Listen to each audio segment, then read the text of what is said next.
SSC है, railway है, बहुत सारी जगह एक ही क्वेश्चन देख रहा हूं मैं कि संख्या पद्धति में क्वेश्चन फिक्स हो गई। मैं कह रहा हूं आजकल जो आज से 5-6 साल पहले मैथ्स का पैटर्न था पूरी तरह चेंज हो चुका है। प्रश्नों का जो ट्रेंड है वो भी चेंज हो गया है वहां, ठीक है ना। आजकल संख्या पद्धति में से जो क्वेश्चन आया करते वो आते नहीं आजकल।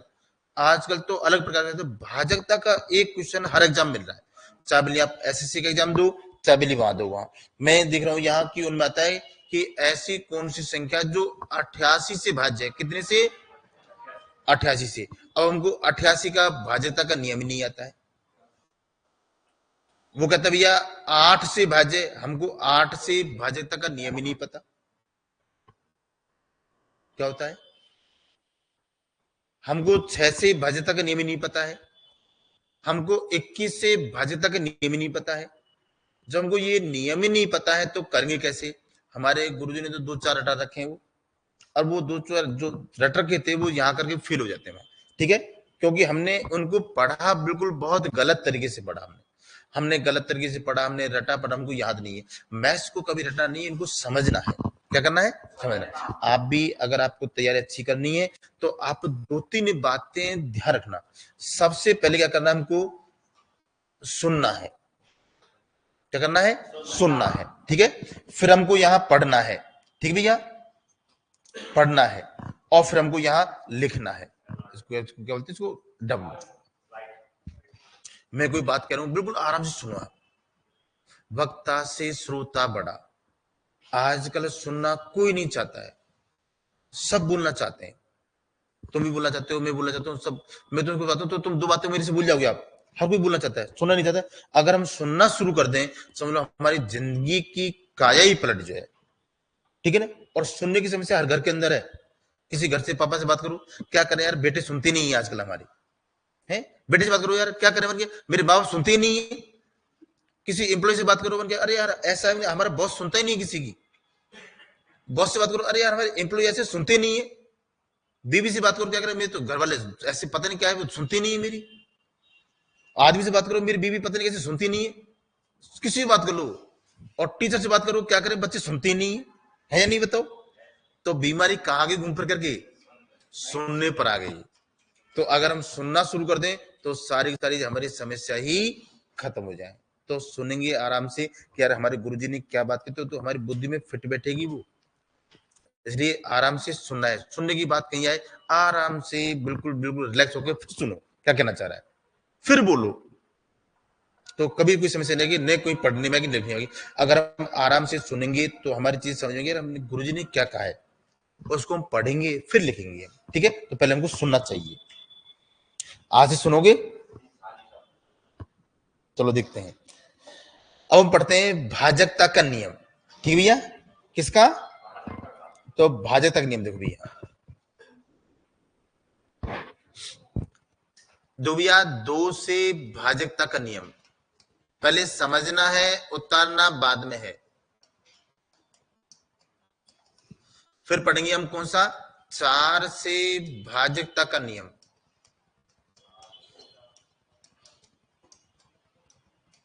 फिर पढ़ेंगे हम यहां 8 से भाजकता का नियम।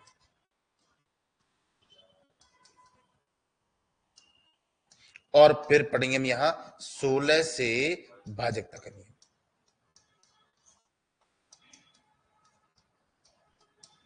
ठीक भैया। 2 से भाजकता का नियम भाई, 2 से भाजकता नियम। अच्छा, 2 को मैं अगर ऐसे कर दूं तो, 4 को अगर ऐसे कर दूं तो, 8 को मैं ऐसे कर दूं तो, और भैया 16 को कर दूं मैं ऐसे कर दूं, कोई बुराई है क्या। अच्छा, 2 को कैसे लिखा हमने, 4 को, 8 को, 16 को। अब देखो इन सब का एक ही नियम है। 2 से भाजकता का नियम क्या कहता है, अगर इकाई अंक में, किसमें, इकाई अंक में 2 का पूरा पूरा भाग चला जाए तो वो संख्या 2 से भाज्य होती है।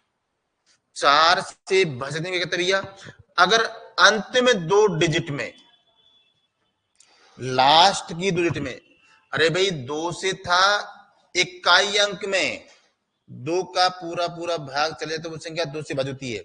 4 से है, लास्ट की 2 डिजिट में अगर 4 का पूरा पूरा भाग चला जाए तो वो संख्या 4 से भाज्य होगी।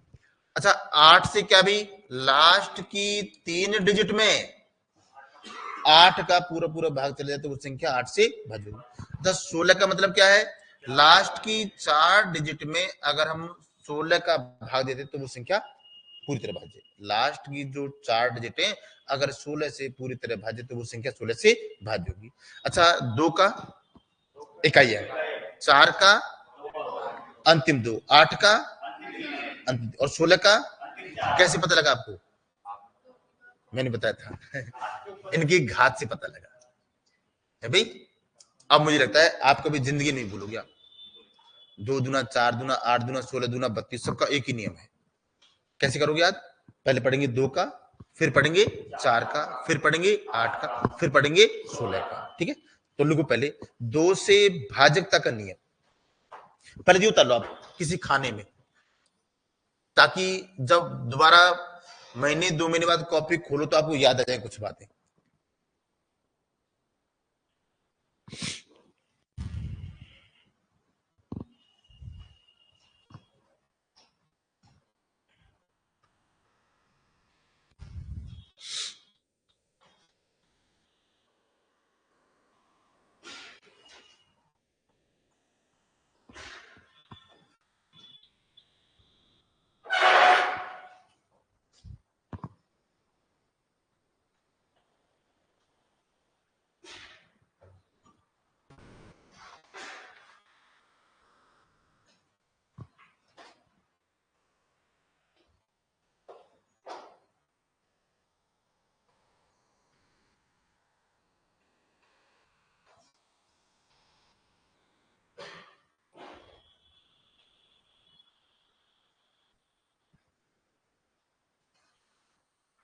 भाई तो भैया 2 से भाजकता का नियम,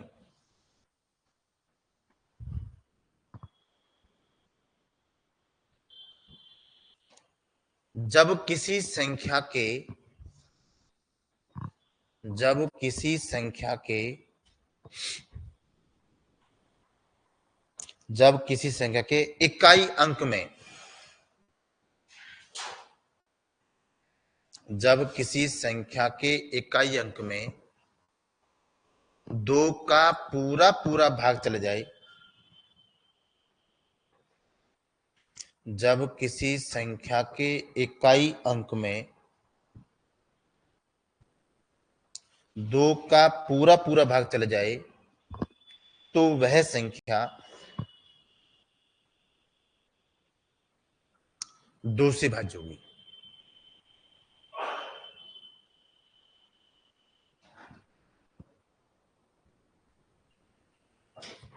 आगे लिखो 4 से भाजकता का नियम,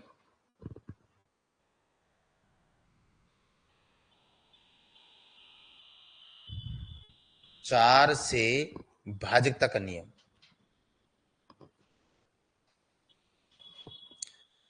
जब किसी संख्या के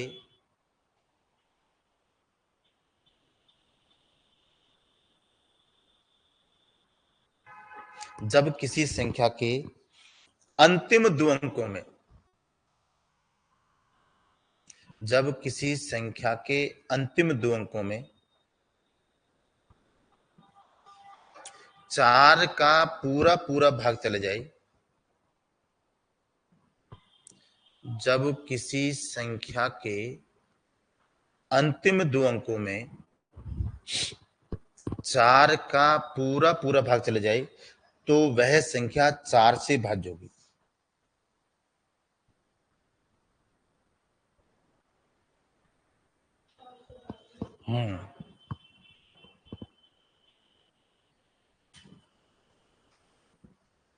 अब देखो 8 से भाजकता का नियम,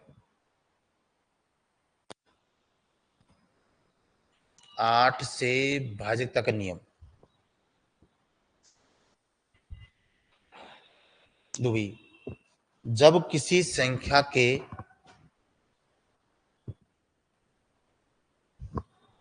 जब किसी संख्या के अंतिम 3 अंकों में जब किसी संख्या के अंतिम 3 अंकों में 8 का पूरा पूरा भाग चला जाए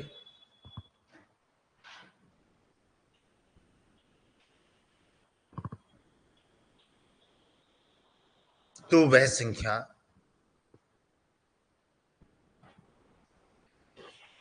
8 से भाज्य होगी।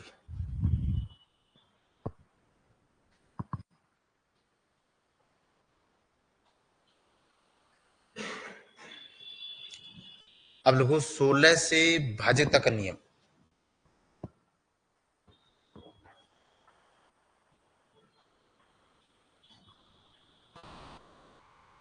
सोलह से भाजकता का नियम लिखो भाई। जब किसी संख्या के अंतिम 4 अंकों में जब किसी संख्या के अंतिम 4 अंकों में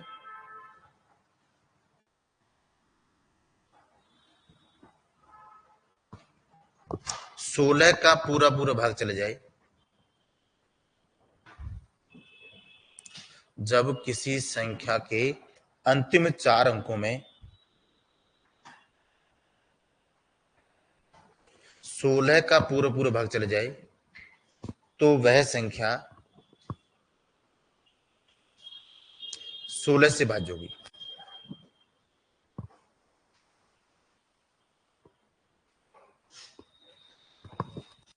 ठीक भैया, मुझे लगता है आज की बात में ये नियम तो नहीं भूलोगे आप।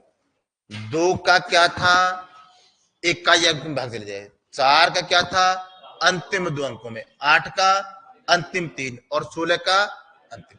होगी भैया, चलो भैया आगे। अब हम पढ़ते हैं 5 से। अच्छा देखो 5 है, अगर 5 को मैं 5 घात 1 कर दूं कोई बुराई है क्या? 25 को अगर मैं कर दूं 5 घात 2 और 125 कर दूं मैं 5 घात 3, कोई बुराई है क्या? अब समझ गया आप? 5 से भाज्य तक ने किया भैया, अंतिम 1 अंक में भाग जा रहा है, और 25 से भाज्य तक नियम अंतिम 2 अंकों में, 125 का मतलब अंतिम 3 अंकों में। ठीक है, क्लियर? और ये वाला क्वेश्चन कई बार आता है मान ली कि कौन संख्या 25 से भाज्य है, तो लास्ट वाली 2 डिजिट चेक लेना है। लास्ट की 2 डिजिट में 25 आ रहा है, 50 आ रहा है, 75 आ रहा है, तो समझ जाना कि ये 25 से भाज्य नहीं था, 25 से भाज्य नहीं होगी। अच्छा किसी के लास्ट में 35 आ रहा है, क्या वो 25 से भाज्य है? 45 आ रहा है, 25 से भाज्य क्या? लास्ट की 85 आ रहा है क्या? क्यों नहीं है? 25 से भाज्य नहीं है। ठीक बात है, चले। हाँ भाई लिखो भैया, ये उतारो पहले एक खाने में कोने में। आप चिंता मत करो बेटा, मैथ्स की जिम्मेदारी मेरी है। जब तुम एग्जाम देके निकलोगे तो एक आवाज निकलेगी कि यार गुरुजी ने पढ़ाया तो बहुत अच्छा, लेकिन है?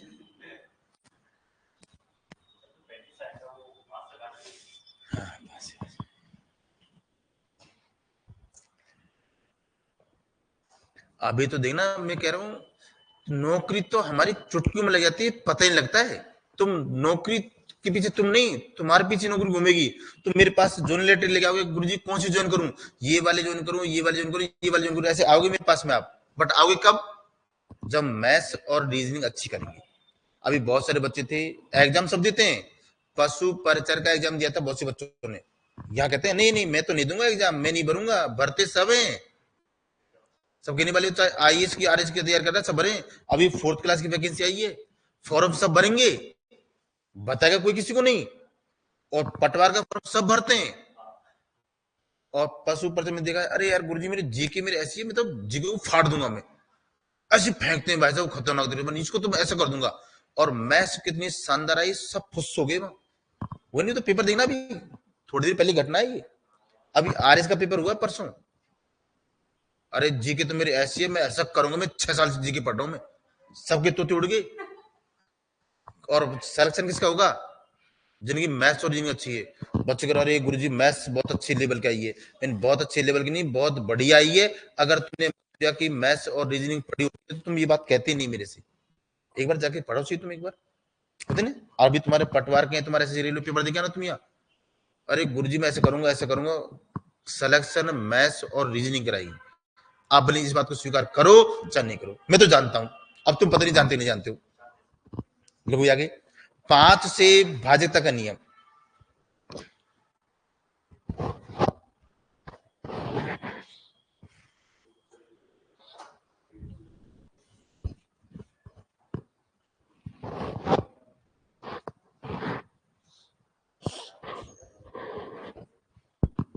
तो भैया जिन संख्याओं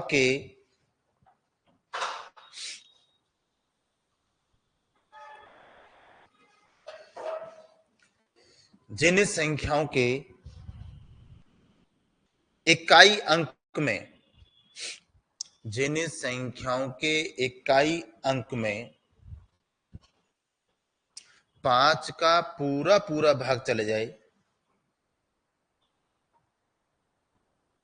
जिन संख्याओं के इकाई अंक में 5 का पूरा पूरा भाग चले जाए तो वह संख्या 5 से भाज्य होती है।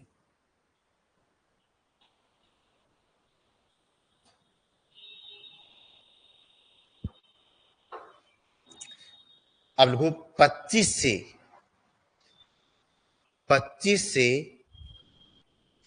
भाजकता का नियम। 25 से भाजकता का नियम।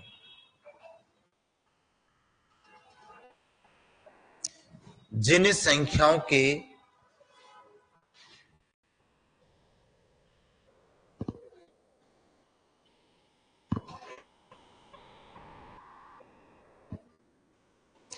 संख्याओं के अंतिम दो अंकों में, जिन संख्याओं के अंतिम दो अंकों में 25 का पूरा पूरा भाग चले जाए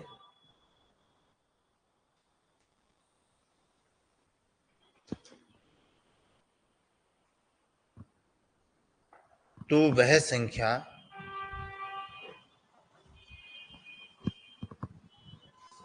25 से भाज्य होती है। अब लिखो 125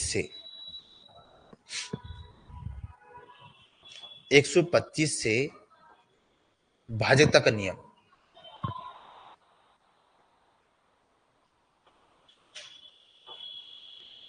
क्या लिखोगे आप? गुड, शाबाश। ये जिन संख्याओं के अंतिम तीन अंकों में, जिन संख्याओं के अंतिम तीन अंकों में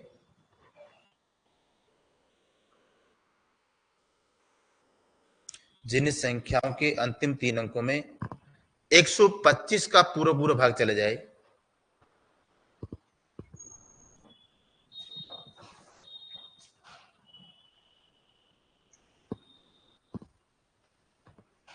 तो वह संख्या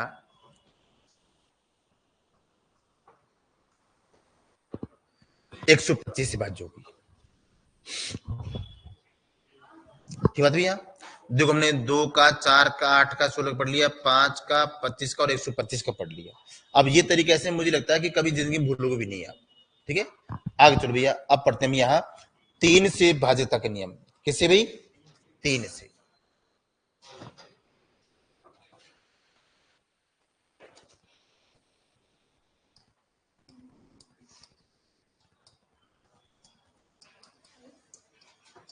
अच्छा, 3 से भाज्यता का नियम और 9 से भाज्यता का नियम एक ही होता है।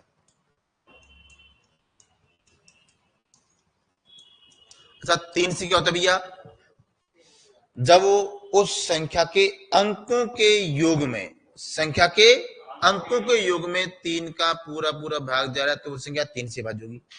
और जब संख्या के अंकों के योग में 9 का भाग जा रहा है तो वो संख्या 9 से भाज्य होगी। दोनों को नियम एक ही है भाई। अगर अंकों के योग में 3 का भाग जा रहा है तो वो 3 से भाज्य होगी, और अगर अंकों के योग में 9 का भाग जा रहा है तो वो 9 से भाज्य होगी। ठीक है, तो लिखो भी पहला 3 से भाजकता का नियम।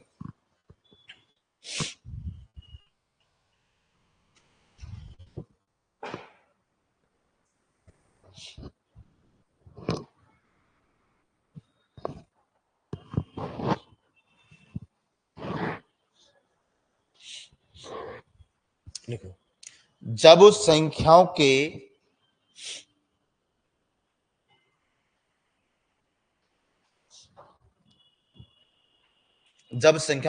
अंकों के योग में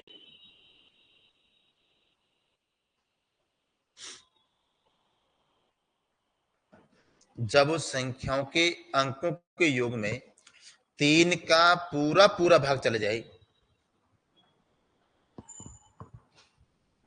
जब उस संख्याओं के अंकों के योग में 3 का पूरा पूरा भाग चला जाए, तो वह संख्या 3 से भाज्य होगी।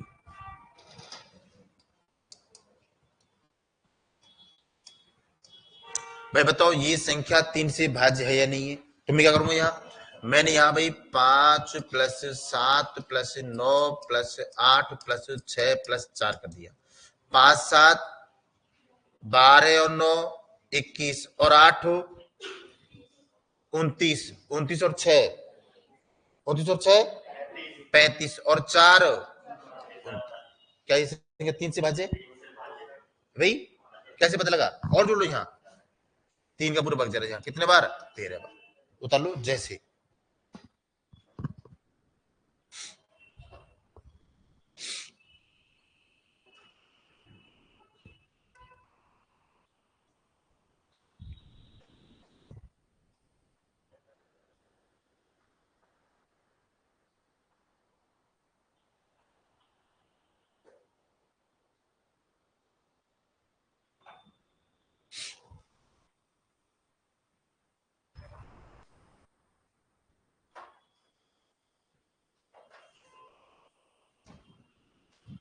अलो भी आगे 9 से भाज्यता का नियम।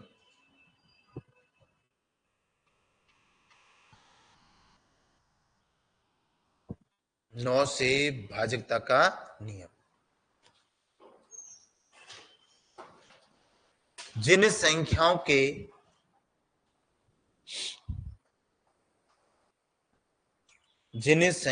के अंकों के योग में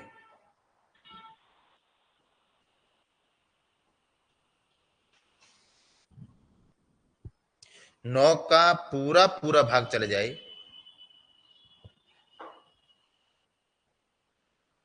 जिन संख्याओं के अंकों के योग में 9 का पूरा पूरा भाग चला जाए, तो वे संख्याएं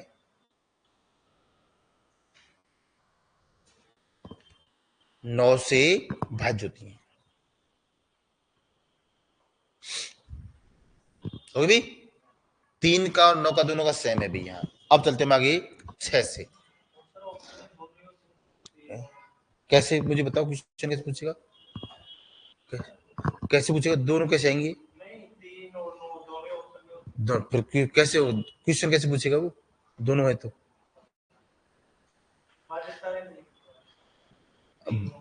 अरे तेरे मन में कैसे आएगा 3 और दोनों 2 हो? क्वेश्चन कैसे आएगा फिर भाई?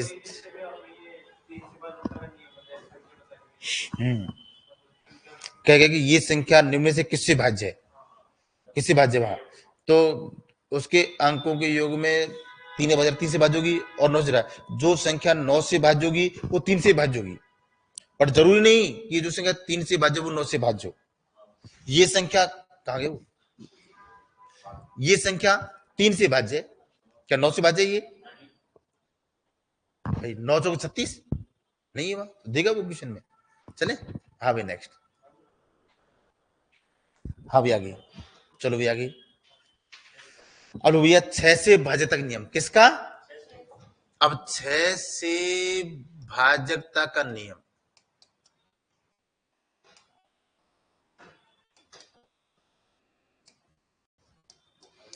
तो 6 से हमने पढ़ा नहीं भैया, लेकिन 6 को मैं अगर 2 और 3 कर दूं, कोई बुराई है क्या? भाई 6 के टुकड़े क्या होते हैं? 2 तिये 6, 2 और 3 होते हैं यहाँ। तो फिर मेरे मन में एक विचार आया कि जो संख्या 2 से भाज्य होगी और 3 से भाज्य होगी वो संख्या 6 से भाज्य होगी। अब मुझे यहाँ चेक करने के लिए दोनों नियम लगाने हैं। कौन कौन से वाले? 3 का भी 2 का भी। वहां अच्छा, 2 से भाज्य तक नियम क्या था? इकाई अंक में 2 का भाग जा रहा है तो संख्या 2 से भाज्य होगी। पर मुझे 3 का चेक करना है कि अगर अंकों के योग में 3 का भाग जा रहा है तो 3 से भाज्य होगी।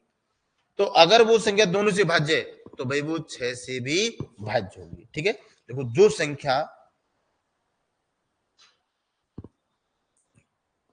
2 व 3, जो संख्या 2 व 3 दोनों से भाज्य हो, जो संख्या 2 व 3 दोनों से भाज्य हो तो वह संख्या 6 से भाज्य होगी।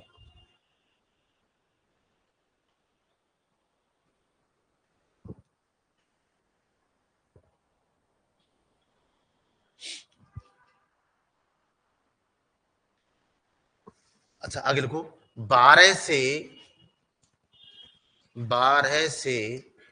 भाजकता का नियम। अच्छा कैसे पता करोगे आप? हैं? 3 और 4, 6 दूनी 12 नहीं, हाँ 4 3 12 है। जो संख्या 4 और 3 दोनों से भाज्य हो। अच्छा 4 से कैसे चेक करोगे आप? अंतिम 2 अंकों में। और 3 से कैसे चेक करोगे? अगर वो दोनों से भाज्य तो 12 से भाज्य होगी। देखो जो संख्या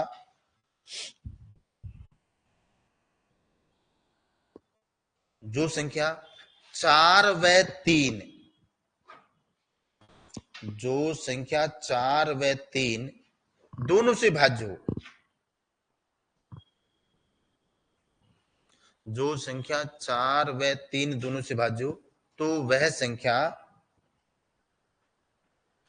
12 से भाज्य होगी।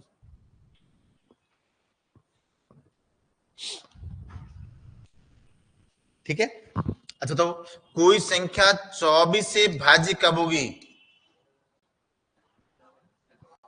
फिर 6 घुसारो तुम, 6 चौके 32 कितना? 8 3 24। जो संख्या 8 और 3 दोनों से भाज्य हुआ। ठीक है, अरे 6 मतलब 6 से तो फिर भाई बात आ जाएगी, नहीं उलझ जाएगी। 24 का मतलब 8 और 3। मुझे लगता है अब तो आप समझ गए कि यार गुरुजी बस बहुत है, इतने रहने दो आप, बाकी तो आगे तुम इस प्रकार टुकड़े करके हम जुगाड़ लगा देंगे। ठीक है ना, कर सकते हैं इसको हम ऐसा, कोई बुराई नहीं है। जो संख्या उसके टुकड़े कर लेना, और हमने देखो 2 का 4 का 8 का 5 का इस प्रकार से पढ़ लिया। अच्छा कोई संख्या 15 से भाज्य कब होगी? 5 दिए 15 पक्का है। 5 से भाज्य तक नियम क्या था? और 3 से क्या था? समझ गए आप? अब तो गलती नहीं करोगे, हमने बेस से कम ने पढ़ लिया। अब तो भैया चाहे भले वो हमसे कुछ भी कह दे, हम निकाल सकते हैं। अच्छा कोई संख्या 75 से भाज्य कब होगी? 25 दिए, उनको तोड़ मरोड़ के 2 और 3 छोटी छोटी संख्या तो लेकर के आनी है आपको। ठीक भैया, 25 थी 75। अच्छा 25 से भाज्यता नियम क्या था? अंतिम 2 अंकों में। 3 क्या था? अंकों के योग में। ठीक बात है भैया, अब लिखो ये आगे 11 से। अरे भाई कुछ व्यक्ति मुझे अभी बड़ी बेकार दृष्टि से देख रहे हैं, समझ में आ रहा है ना? ऐसे मत देखो यार, हाँ कातिल नजर है।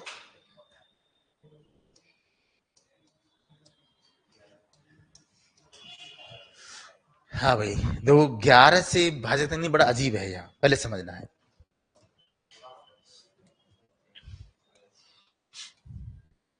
भाई हमारे पास में कोई ऐसी संख्या दे दी हमने, अब जो 11 से भाजक नियम क्या है कि भाई देखो यहाँ मैं इधर से करूंगा, भाई जो अंक पहले स्थान पर, तीसरे स्थान पर और 5वें स्थान पर यानी विषम स्थान पर है, और जो अंक दूसरे पर, चौथे पर, छठे पर है, उनको जोड़ करके अगर मैं अंतर कर दूं और उनका जो अंतर है वो 11 से भाज्य हो, यानी कि जो भाई अंतर है वो 0 आ जाए या फिर 11 आ जाए, तो वो संख्या 11 से भाज्य होगी। तो जो भी मैंने यहाँ विषम स्थान, पहला स्थान, तीसरा स्थान, पांचवा स्थान, 9 + 7 + 4 कर दी भी। अब चलो सम स्थान, दूसरा, चौथा, छठा, 5 + 8 + 6 दे रखे भैया। अच्छा तो भैया 9 7 16 और 4 20, 5 8 13 और 6 19, तो कितना बच रहा है? क्या ये संख्या 11 से भाज्य है? नहीं। अगर भाई यहां हमारे पास में शेष बच जाता 0 या 11 बच जाता, तो ये संख्या कितने से? 11 से भाज्य हो जाती भैया। ठीक बात है भैया। अगर भाई मैं इस संख्या को ऐसा लिख दूं, 6 और 8, 14 और 6 कितना आ रहा है? क्या भाज्य भी है? समझ गए नियम? आप लिखो, जो संख्या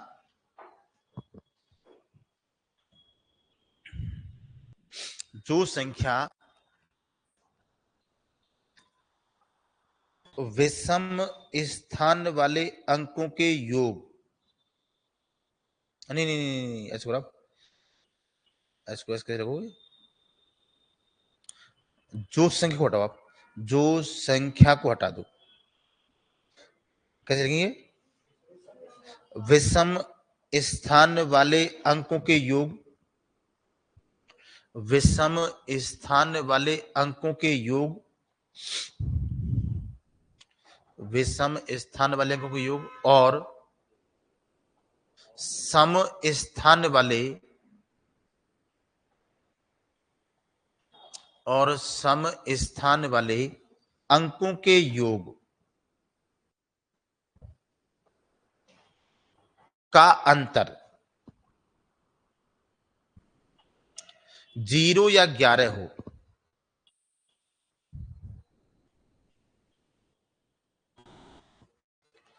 0 या 11 हो, तो वह संख्या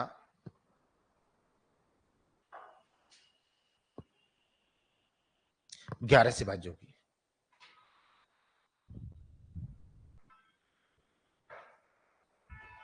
अब पढ़ो इसको एक बार दोबारा।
चले, हाँ भाई अब लोग आगे।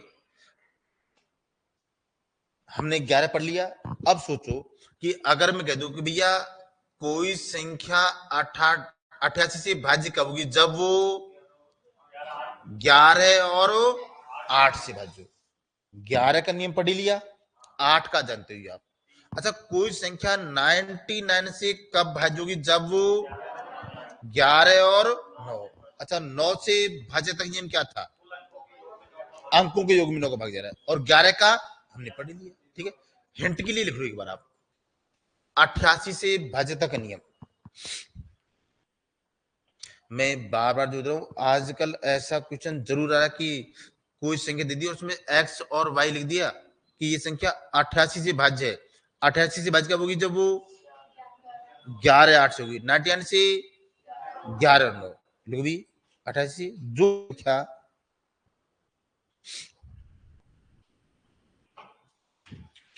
जो संख्या 11 व 8,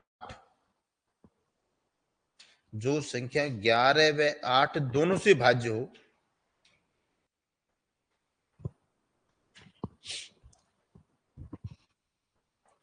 जो संख्या 11 व 8 दोनों से भाज्य हो, तो वह संख्या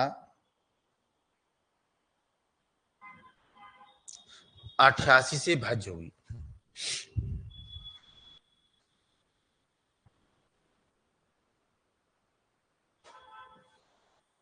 देखो भैया, वैसे तो फॉर्मूले बहुत सारे हैं, बट जो हमारे लिए एग्जाम में सबसे ज्यादा काम में आते हैं ना, वो हमारे ये होते हैं। ठीक है, अब तो मैं 7 का लिखा दूं, 13 का लिखा दूंगा, क्योंकि हमारे काम में आते नहीं है। ठीक है, अगर आ भी जाए तो आपको नियम याद करने कोई फायदा नहीं है। कैसे? मैं कह दूं कि भैया ये संख्या ऐसे कुछ नहीं दे दी मैं यहां, भाई ये संख्या बताओ 7 से भाज्य है या नहीं है। अब मैंने 7 से भाजकता का नियम पढ़ा। क्या नियम पढ़ा? कि मैं इकाई अंक का दुगना करके इनमें से घटा दूं। कितना? दुगना करके।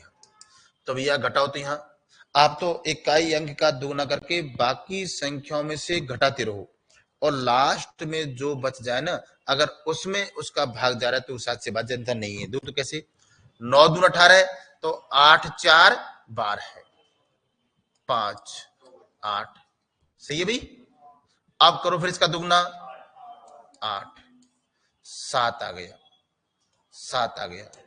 फिर कर दो दुगना, 14 है। कितना बच गया भैया? 3। कितना बच गया? 4। क्या ये भाज्य है? नहीं भाई, 7 से भाज्य तो ये संख्या 7 से भाज्य नहीं होगी। अच्छा, इतनी देर में तुम 7 का भागी दे लेंगे हैं? ऐसे हमारा 13 से वहां, ठीक, बहुत कम काम में आते हैं, रेयर केस। ठीक है भैया, लिख लो फिर भी मन की शांति के लिए, कि हमारी आत्मा को शांति मिल जाए कि भाई हमने 7 से भाज्य नियम पढ़ लिया है। नहीं फिर बाहर जाकर कहोगे तुम यहाँ कि यार मथुरा ने सब कुछ पढ़ा दिया, लेकिन 7 वाला नहीं पढ़ाया, मुझे मरवा दिया, नहीं तो मेरा पक्का सिलेक्शन था मेरा। देखो भैया 7 से, अरे भाई साहब ये जमाना ऐसा है, आजकल देखो तुम कोई काम कर दो कि मैं तो बढ़िया कर रहा था, ऐसा हो गया, मैं तो पढ़ने में बहुत होशियार था, शुरू से होशियार था, मुझे मेरे घर वालों ने जयपुर नहीं भेजा, नहीं तो बायसम में आईएएस बन जाता मैं वहां। मुझे मेरे घर वालों ने ये नहीं किया, मुझे भैया ने सपोर्ट नहीं किया, मुझे गुरुजी ने किया।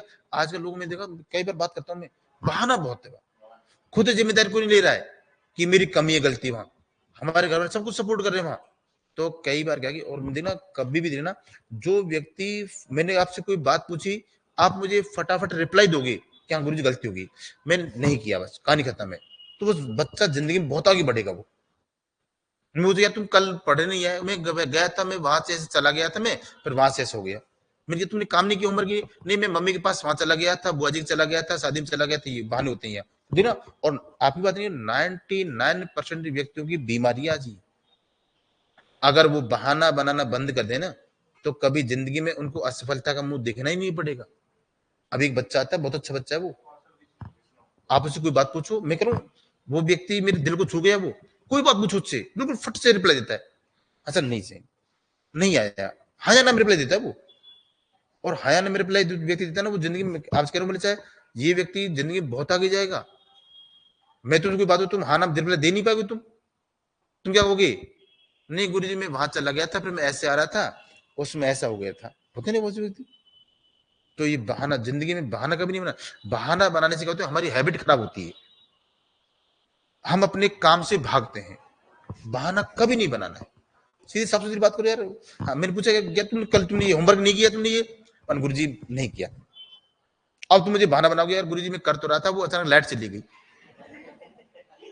मैं जा रहा था सब्जी लेने गया, तो फिर वो मेरा दोस्त मिल गया, फिर ऐसा गया, फिर ऐसा खाना खा। अरे तू, मैं तेरे से पूछ क्या रहा हूँ, वो बता तू मुझे, किया नहीं किया, कहानी खत्म। अब तुम उसमें बातों घुमा फिरा रहे हो, तुम क्या कर रहे हो, क्या नहीं कर सकते। और मैं यहाँ जो व्यक्ति खड़ा है, वो सबसे खतरनाक प्राणी है। मैं आप जैसे 9.5 लाख आदमी पढ़ा चुका हूं, बच्चे नहीं, आदमी। मैं तुम्हारे चेहरे से भाप जाऊंगा कि तुम सच बोल रहे हो झूठ बोल रहे हो। सबसे खतरनाक प्राणी होता है यहाँ खड़ा बना। भाई तुम पहली बार मेरे पास पढ़ने नहीं आए हो, तुमसे पहले लाखों लोग पढ़ चुके हैं, लाखों लोग, हजारों नहीं, लाखों। तो तुम मुझे कैसे घुमा दोगे? घुमा सकते हो क्या? हाँ, तो कभी नहीं, हमेशा जो बात है साफ सुथरी होगा, उससे क्या हमारी हैबिट सी रहती है भाई। चले, हाँ भाई है, हाँ। और ऐसे नहीं, इनमें भी क्या समस्या होती है मैं बताऊं मैं आपको, ये क्या कि हमारी जो डेट ऑफ बर्थ होती है, आपको लगता है मजा लगती है चीज? मैं भी साइंस का आदमी हूं। मैं पहले नहीं माना करता था वहां, लेकिन जब मैंने चीजें देखी पढ़ी कि वास्तव में चीजें काम करते हैं। और जो तुम्हारा नाम है, ये बहुत बड़ा रोल अदा करते हैं ये। कुछ नाम तुम्हारे अड़ोस पड़ोस ऐसे होंगे, कुछ नाम ऐसे जिनका किसी भी व्यक्ति का नाम रख दो, उसके नेचर में वो चीज अपने आप आ जाती है। इसलिए नाम और ये चीजें बहुत ज्यादा काम करती हैं हमको ये। कोई बताऊं मैं आपको, चले क्या लिख रहे थे हम? 7 से भाजकता का नियम लिखो भाई।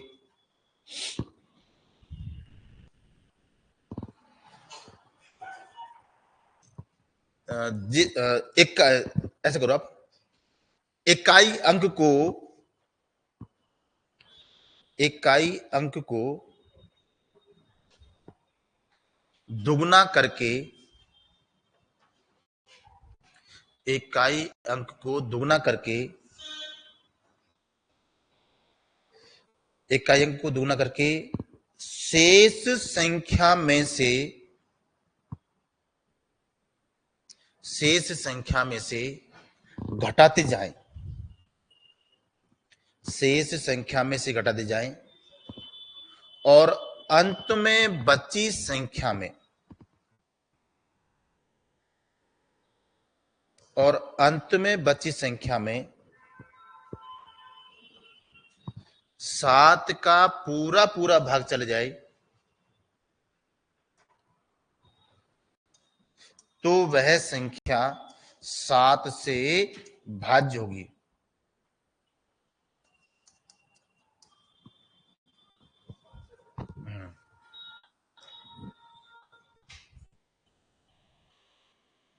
इसमें से करो आप,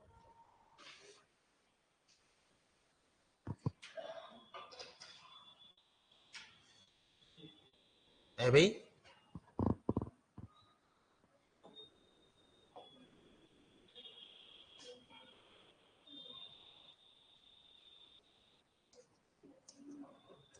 अब बताओ भाज्य है नहीं ये है?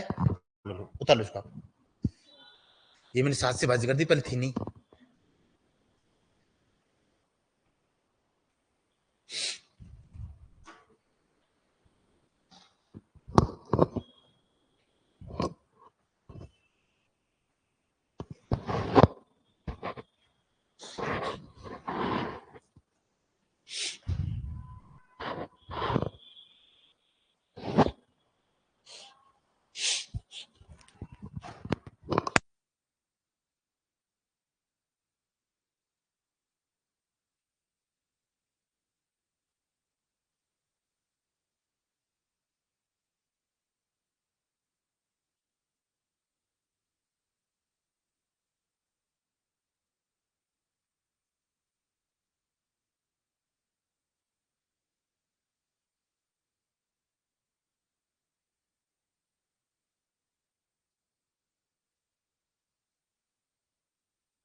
हाँ भाई, लो भैया। अच्छा देखो, अभी हम क्या पढ़ रहे थे भी यहाँ, भाजकता के नियम।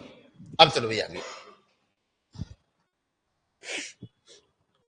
यहाँ पढ़ने दो भैया। अच्छा देखो, हमने एक बात पढ़ी थी भैया कि कुछ फॉर्मूले, प्राकृत संख्याओं का योग है, वर्ग संख्याओं का योग है, घन संख्याओं का योग है, वो कैसे निकालते हैं। देखो, प्राकृत संख्याओं का योग, एन प्राकृत संख्याओं का योग।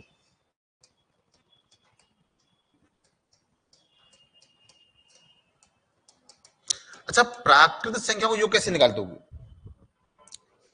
एन और एन प्लस एक बटे में दो। हालांकि मैंने करा दिया, मैं दोबारा रिपीट कर रहा हूं यहाँ। भाई अगर मुझे यहां भैया 1 से 100 तक प्राकृत संख्याओं का योग निकालना पड़ जाए, कहां तक। हमने कई बार मैथ्स में बहुत सारे फॉर्मूले पढ़े हैं, कहीं तो एन आता है, कहीं एक्स आता है, आते नहीं वहां। अगर किसी फॉर्मूले में एन आ रहा है तो समझ जाना कि ये संख्या कंटिन्यू चल रही है। कैसे चल रही है, कंटिन्यू, लगातार है वहां। क्या करूं मैं यहाँ 100 तक, तो एन का मतलब यह 100, और यहाँ 101 बटे में 2, कितना भैया हमारे पास में 5050 हो गए। ठीक बात है भैया, कर लोगे। कहां तक, 100 तक। अच्छा, 1 से 100 तक प्राकृत संख्याओं का योग निकालना भी मुझे। अच्छा मैं कह दूं कि भैया आप तो मुझे प्रथम 100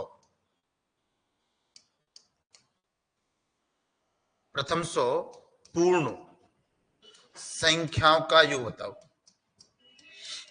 हाँ, योग निकालने का हमारा फॉर्मूला एक ही है, चाहे भले वो किसी का पूछे।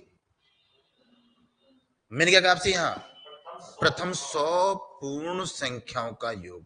अच्छा, पूर्ण संख्या कहां से शुरू होती है, 0 से। प्राकृतिक होती है 1 2 3 4 5 6 7 8 9 होती है। पूर्ण होती है 0 शुरू होने वाली संख्या होती है वहां। ठीक है, ठीक है। अब बताओ मुझे कहां से।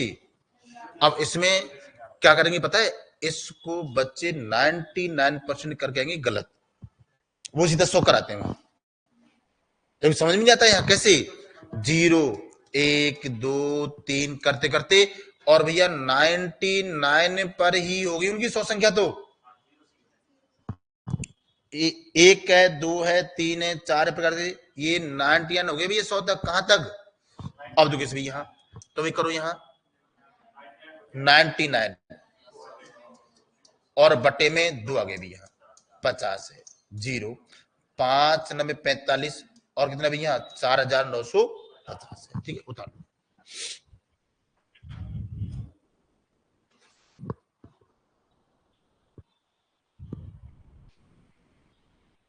आप तो कसम खा लो मेरी नहीं किसी और की, कि आपको 2025 में नौकरी लगनी ही है। नहीं नहीं, ये तो जिंदगी में चीज चलती रहती है, कर्ता से कर्ता हारता है। अगर हम ठान लें कि यार मुझे 2025 में नौकरी लगनी है, तो भाई साहब भगवान भी तुमको दे देगा वो चीज।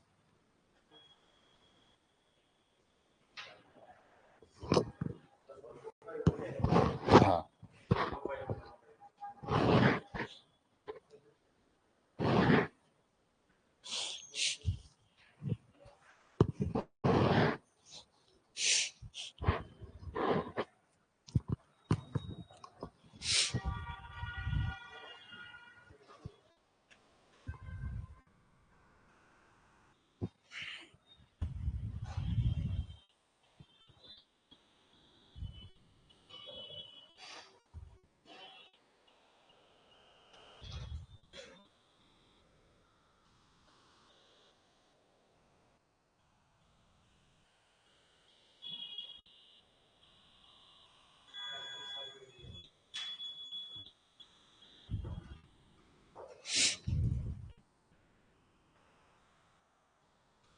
चले भाई।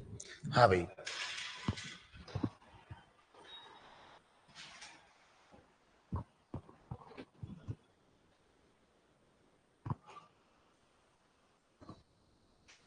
एन वर्ग संख्याओं का योग। एन वर्ग संख्याओं का योग किसका भैया?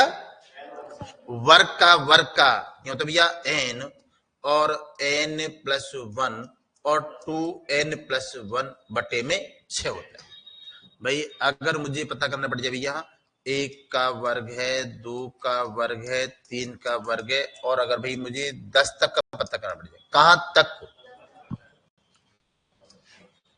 10, 10 और 1, अच्छा 10 दूना 20 और 1 बटे में यहां 6 है। 2 3 6 2 पंजे 3 से 7 और कितना भैया 385। ये तो हमारी लगातार है, 1 से 10 तक, 1 से 20 तक, 100 तक कहीं पूछे हुई। बट अगर इनमें भी वो कर दे स्पेशल कि भैया आप तो मुझे ऐसी वर्ग संख्याओं का योग बताओ जो केवल सम हो, 2 का वर्ग, 4 का वर्ग, 6 का वर्ग, 8 का वर्ग, 10 का वर्ग, इस प्रकार से आप तो मुझे ऐसे योग बताओ भैया जो केवल विषम हो। कौन कौन सी?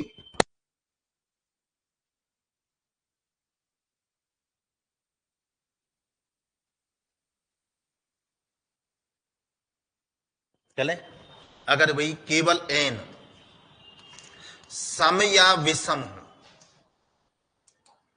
एन सम या विषम वर्ग संख्याओं का योग, तो भैया हमारा फॉर्मूला क्या भैया? दोनों का एक ही फॉर्मूला है, चाहे भले मुझे सम संख्या पता करनी हो चाहे भले विषम का। ये मतलब भैया एन और n+1 और n+2 बटे में 6 होता है। केवल हमको लास्ट वाले डब्बे में चेंज करना है। यहां क्या था, यहां क्या कर दिया। अब देखो अगर मुझे करना पड़ जाए यहाँ भाई 1 का वर्ग है, 3 का वर्ग है, 5 का वर्ग है, 7 का वर्ग है, और भाई मुझे करना पड़ जाए कहां तक? 19 तक। तो ये बताओ मैं n के स्थान पर क्या रखूंगा? अच्छा 19 और 1, 19 और 2 बटे में 6, काटो भाई, किससे काटोगे? 2 से काट दिया 10, 3 आ गए, और 19 सत्ते 133, कितना भी 1330 आ गए। उतारो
भाई।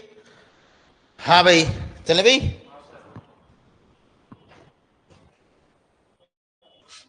या भैया n घन संख्याओं का योग,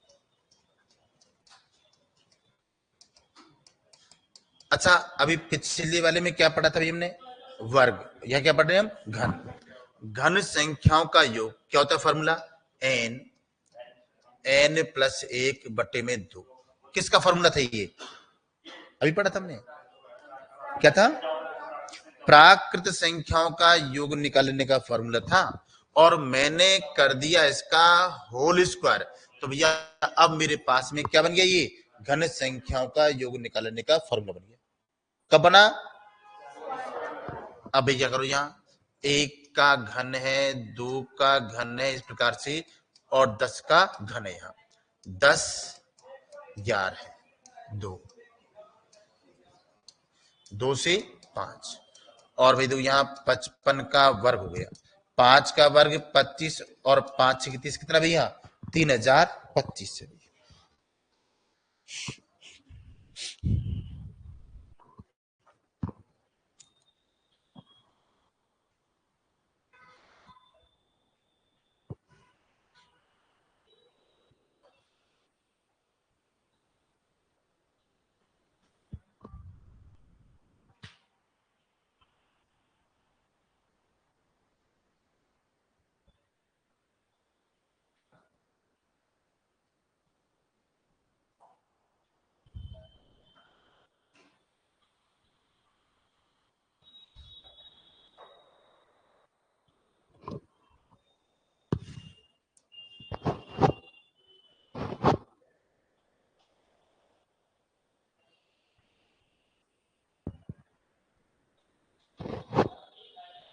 चले भाई?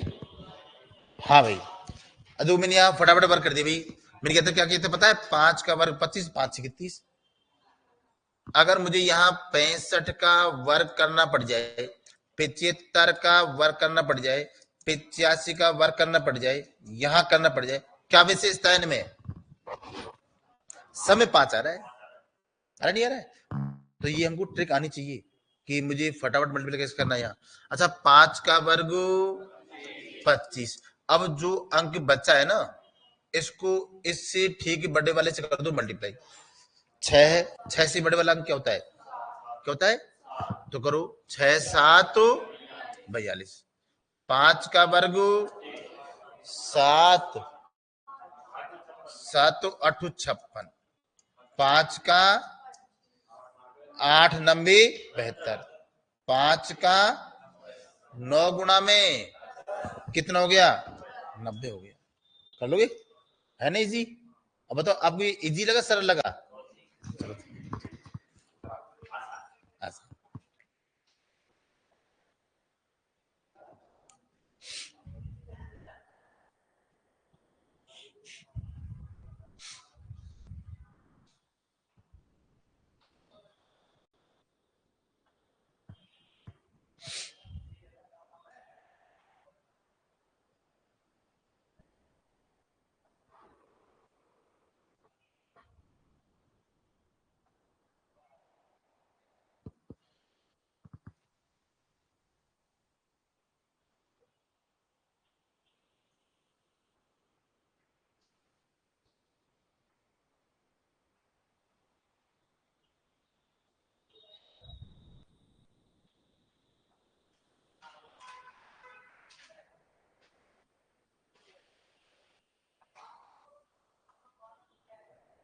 चले भाई, और बाकी चीजें कल पढ़ेंगे।